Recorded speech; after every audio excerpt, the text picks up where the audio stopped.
Hello দর্শক বন্ধুরা, অমর সাহিত্যের পক্ষ থেকে সকলকে জানাই স্বাগত। আজকে আমরা রবীন্দ্রনাথ ঠাকুরের কর্তার ভূত গল্পটি নিয়ে আলোচনা করব। চলো তাহলে শুরু করা যাক। কর্তার ভূত গল্পটি লিপিকা গ্রন্থের অন্তর্গত। এটি একটি রাজনৈতিক রূপক কাহিনী। আমরা রূপক কাহিনী বলতে সেই কাহিনীকেই বুঝি যার একটি অন্তর্নিহিত অর্থ থাকে।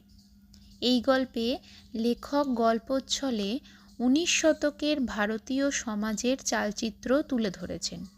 গল্পটি আয়তনে ছোট হলেও এর বিষয় ভাবগম্ভীর এবং তাৎপর্যপূর্ণ।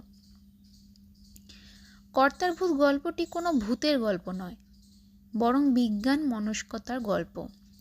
ভূত শব্দের অর্থ অতীত, এবং ভূত বলতে আমরা প্রেত, অশরীরী আত্মা ইত্যাদিকে বুঝি।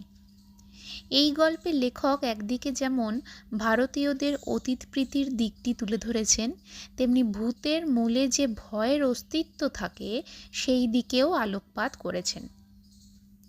19 শতকে সারা পৃথিবী যখন পুরাতন ধর্মতন্ত্রকে বিদায় জানিয়ে বিজ্ঞানকে আঁকড়ে ধরে বাঁচতে চাইছে, তখন শুধু ভারতের মানুষ পুরাতন অচল ধর্মতন্ত্রকে নিয়ে বাঁচতে চাইছে।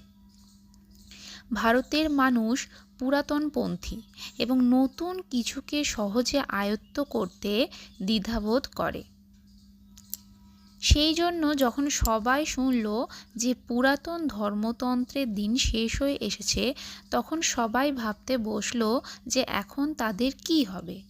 নতুন কিছু এলে পুরাতনকে যেতেই হয়, এটাই হচ্ছে কালের নিয়ম।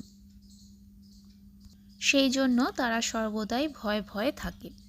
এটাই হলো কর্তার ভূত গল্পটির বিষয়বস্তু। আমি একটু সংক্ষেপে বললাম, তোমরা টেক্সটটা অবশ্যই পড়বে, একাদশ শ্রেণীর সিলেবাসে আছে। আমি পরের ভিডিওতে কর্তার ভূত সম্পর্কে আরও কিছু ডিটেলস তোমাদের দিয়ে দেব। ধন্যবাদ।